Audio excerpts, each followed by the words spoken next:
দিদির ব্রত যে ভাঙলেন অনুব্রত, এবার অনুব্রত তাহলে নাম লেখালেন সেই ঋতব্রত শিবিরে। তাহলে আরো নিঃসঙ্গ মমতা বন্দ্যোপাধ্যায়, পুরো বীরভূম নেতৃত্বই কার্যত চলে গেল ঋতব্রত শিবিরে। শিবির বদলেই পুরনো পদ ফিরে পেলেন অনুব্রত মণ্ডল, আবার হলেন বীরভূম জেলা সভাপতি।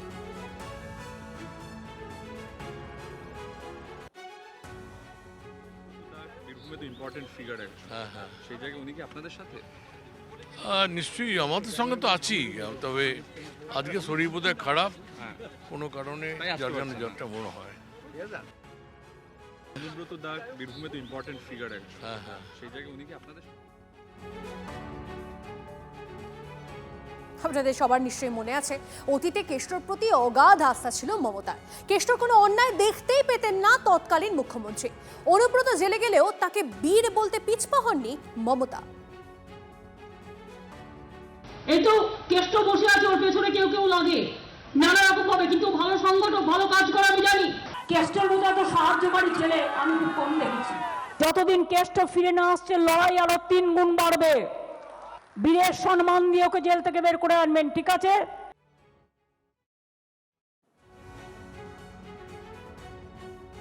অনুব্রত প্রসঙ্গে ঋতব্রত তিনি কি বলছেন শোনাবো। কেষ্টদার সঙ্গে লোকসভা এই বিধানসভা ভোটের আগে কেষ্টদার সঙ্গে আমার নিয়মিত কথা হয়, গত কয়েক বছর ধরেই হচ্ছে। এখন রেজাল্ট বেরোবার পর কেষ্টদার সঙ্গে অন্তত 30 বার কথা হয়েছে। আমার মনে নেই 30 বার কী, 30 বার কথা হয়েছে, আমি দায়িত্ব নিয়ে বলছি 30 টাইমস কেষ্টদার সঙ্গে আমার ফোনে কথা হয়েছে। তার সঙ্গে আমার সম্পর্কটা ব্যক্তিগত, এবং ব্যক্তিগত স্তরে কি কথা হয়েছে অবশ্যই সেটা আমি মিডিয়াকে বলবো না। কেষ্টদা একজন দক্ষ সংগঠক, কেষ্টদাকে আমি নেতা মানি। তো কেষ্টমণ্ডল একটা নাম, তো স্বাভাবিকভাবে কেষ্টদার সঙ্গে পার্সোনালি কি কথা বলেছি I can't share it with the media.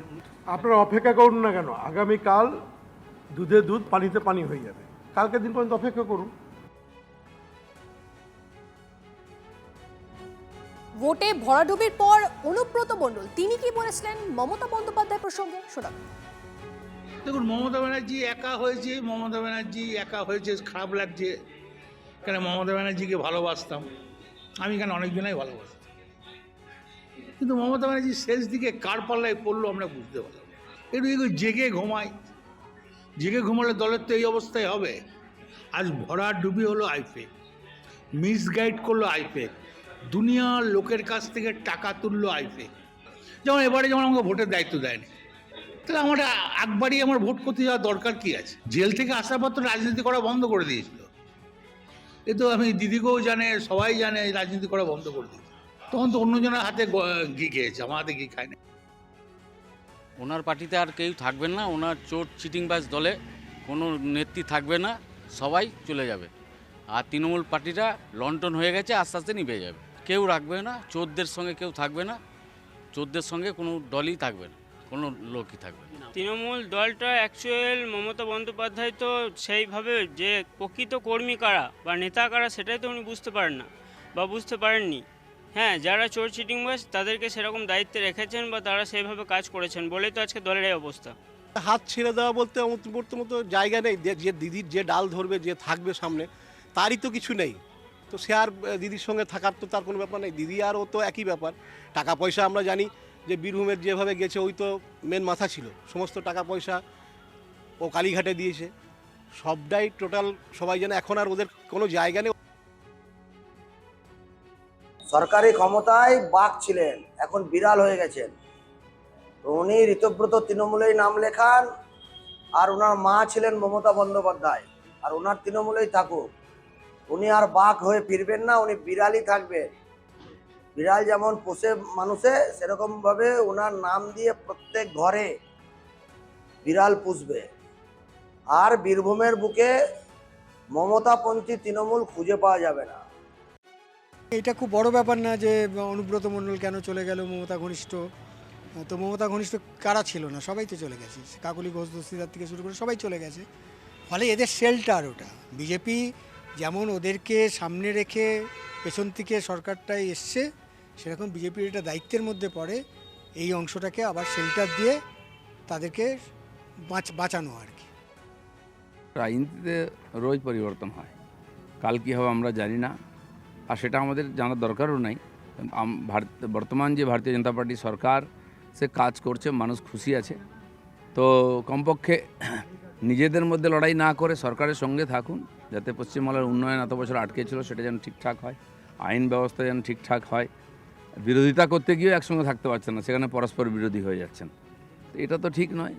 এবার বাকি পার্টি ওনারা ঠিক করবেন কি করবেন। এদিকে আরো ফাঁকা কালীঘাট তৃণমূল। আসল নকলের লড়াইয়ের মাঝে এবার ঋতব্রত শিবিরে শান্তনু সেন, নারায়ণ গোস্বামী, নির্মল ঘোষ, অশোক রুদ্র, রঞ্জন সরকার। দীর্ঘদিন ধরেই বেসুরো শান্তনু এবার কালীঘাট শিবির ছেড়ে ঋতব্রত শিবিরে। তপসিয়ার জাভেদ খানের ক্লাবে ঋতব্রতদের সঙ্গেই বৈঠক। শিলিগুড়ির প্রাক্তন ডেপুটি মেয়র রঞ্জন সরকারও ঋতব্রত ক্যাম্পে। ঋতব্রত শিবিরের নাম লেখালেন অভিষেক ঘনিষ্ঠ সার্থক বন্দ্যোপাধ্যায়। ভালো লাগবার কথা, আমারও লাগছে, এবং তবে দায়িত্বটাও বিরাট। আমাদের দেখতে হবে যাতে দায়িত্বটা সঠিকভাবে আমরা করতে পারি, পালন করতে পারি। মমতা ব্যানার্জি তো আমাদের সকলেরই নেত্রী, এটা নিয়ে তো কোনো ডিসপিউট আমাদের কারোরই নেই।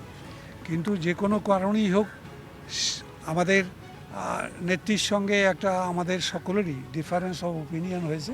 তার ভিত্তিতে নতুনভাবে এখানটায় তৃণমূল কংগ্রেসটাকে আমরা তৈরি করতে বাধ্য হয়েছি, এবং তারই আজকে ব্যাপারগুলো ঘটছে। একটু তো খারাপ তো লাগছেই, নো ডাউট, কিন্তু তা সত্ত্বেও সবারই খারাপ লাগছে। আমাদের যারা এখানে আছি তাদের কেউ বলবে না যে ভালো লাগছে, কিন্তু খারাপ লাগছে। কিন্তু বাধ্যবাধকতার কিছু ব্যাপার ট্যাপার থাকে, সেটার জন্য তো আমাদের করতেই হচ্ছে, উপায় নেই। তৃণমূল কংগ্রেস মানে মমতা ব্যানার্জি। এই শান্তনু আগেও পার্টি থেকে বেরিয়ে গিয়েছিল, আবার এসেছিল, আবার বেরিয়ে যাচ্ছে, আবার আসছে। এরা যাতায়াত করতেই থাকে, এদেরকে নিয়ে আমাদের কোনো মাথা ব্যথা নেই। একজন লোক গেল কি এলো তাতে দিয়ে গেছে, এই কোনো ফ্যাক্টর নেই, এইটুকু বলতে কি করবো? ঘাটের যত মোরা সব এক জায়গায় জড়ো হচ্ছে, করবো না কি? সব বাঘ, ভাল্লুক, গরু, ছাগল, ভেড়া সব এক জায়গায় জড়ো, কারণ তাদের নাম বিদ্রোহী। যত ঘাটের মোরা এক জায়গায়, যাতে পুলিশ না ধরে, সিআইডি না ধরে, সিবিআই না ধরে, ইডি না ধরে, তাই করছে। এদিকে দীর্ঘদিন ধরে বেপাত্তা নির্মল ঘোষ, তার হঠাৎ উদয়। ঋতব্রত শিবিরের বৈঠকে হাজির পানিহাটির প্রাক্তন তৃণমূল বিধায়ক। তোলাবাজি মামলায় অভিযুক্ত নির্মল দীর্ঘদিন ধরেই ছিলেন বেপাত্তা। সেই নির্মল হঠাৎই হাজির তপসিয়ায় ঋতব্রত তৃণমূলের বৈঠকে। মমতার প্রতি আস্থা আছে বলেও ঋতব্রতদের সঙ্গে বৈঠকে নির্মল ঘোষ।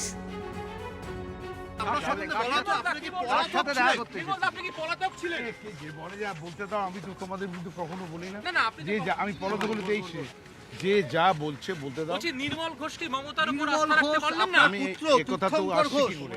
আমরা তো সবাই মমতার উপর আস্থা আছে আমাদের। All we are having our আস্থা অন মমতা। সেটা পরে হবে, সেটা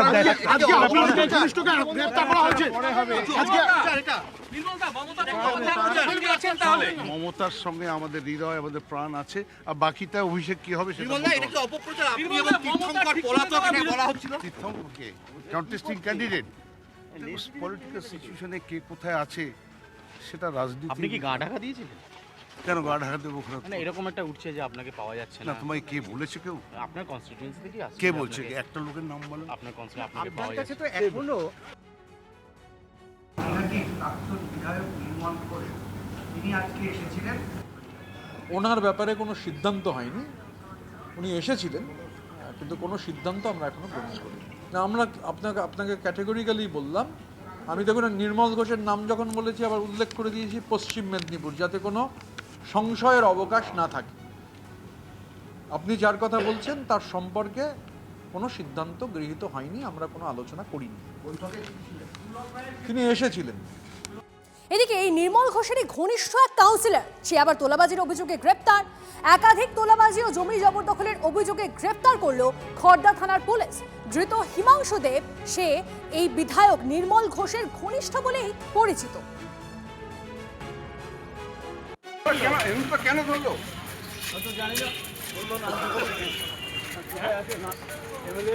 কোথায় আছে বলে দিন, তাহলে আপনি চলে যেতে পারেন। আপনি কি জানেন উনি কোথায় আছে? না না। পানিহাটির খুচরো পাপেরা যেখান থেকে পারতো সেখান থেকে, যার থেকে পারতো তার থেকে পয়সা তুলে নির্মল ঘোষের কাছে পাঠাতো। এই হিমাংশু দেবী নির্বাচনের দিন আমাদের উপরে দলবল নিয়ে চড়াও হয়েছিল, আরো আগেই অ্যারেস্ট করতে হতো। পাপ বাপকে ছাড়ে না, এমনিতেই বাড়ি ঢুকতে পারছিল না এলাকার মানুষের চাপে, ভালোই হলো এবার জেলে থাকবে। পানিহাটির চুনোপুটিদের সাফাই অভিযান চলছে, খুব শিগগিরই আসল কালপ্রিট মামার বাড়ি যাবে। স্বামী দরিদ্র কৃষক, অন্নপূর্ণা ভান্ডারের টাকা তুলতে গিয়ে চোখ কপালে স্ত্রীর, অ্যাকাউন্টে ঢুকেছে 759 কোটি টাকা। হতবাক ময়নাগুড়ির সাপ্তিবাড়ি পঞ্চায়েতের বাসিন্দা শেফালি রায়। এত টাকা দেখে আতঙ্কিত দিন আনা দিন খাওয়া পরিবার, থানার দ্বারস্থ গরিব কৃষক পরিবার। কার ভুলে এই কাণ্ড, চলছে তদন্ত। মা তো আজকে সকালবেলা অন্নপূর্ণার টাকা উঠাইতে গেছে, উঠাইতে গিয়ে দেখে যে মানে মার অ্যাকাউন্টে যে এতগুলো টাকা ঢুকছে, তারপর তো মা দেখি তো অবাক। তার জন্য আমরা যাতে মা বা আমরা ফ্যামিলি যাতে সুরক্ষিত থাকি, এই জন্য আমরা থানায় কমপ্লেন জানাইলাম। কত টাকা ঢুকছে এখানে 700 কোটি টাকার মতো। আপনাদের কি অত টাকা ছিল? না, আমাদের তো মার শুধু অন্নপূর্ণা ভান্ডারের টাকাটা ছিল, 3200 কয় টাকা যেন মার অ্যাকাউন্টে ছিল। তারপরে যখন উদ্দোল দিছে ব্যাংক থেকে, তখন দেখতে পারি যে এতগুলো টাকা মার অ্যাকাউন্টে। এটা টাকাটা ঢুকলো কোথা থেকে? আমরাও জানি না সঠিকটা কোথা থেকে ঢুকছে, আমার ব্যাংকে যাওয়ার পরে জানতে পারছি। তো এখন কি করবেন আপনারা? এখন আমরা থানায় কমপ্লেন জানাইলাম, কারণ টাকাটা তো এটা আমাদের না। এখন কেউ কোথা থেকে আসলো বা কীভাবে আসলো আমরা জানি না। আপনারা কি একটু আতঙ্কে আছেন? আতঙ্ক তো অবশ্যই হবো, কারণ আমাদের অত টাকাই নেই, বা আমি এতগুলো টাকা দেখলে অটোমেটিক আতঙ্ক হবই। ফ্ল্যাট বিক্রির নামে প্রতারণার অভিযোগে গ্রেপ্তার যুবতী। একই ফ্ল্যাট একাধিক ব্যক্তিকে বিক্রি করার অভিযোগ। শ্যামপুকুর থানায় পুলিশের জালে স্নেহা শাহ, ধৃতের বিরুদ্ধে লক্ষ লক্ষ টাকা হাতানোর অভিযোগ।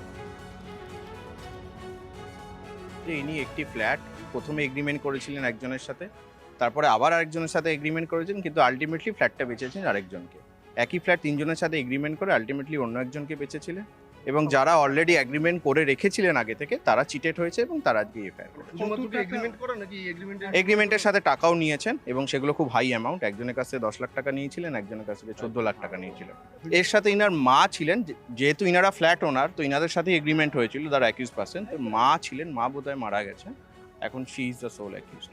অফেন্ডার বলতে এরকম আগেও বেশ কয়েকজনের সাথে করেছেন।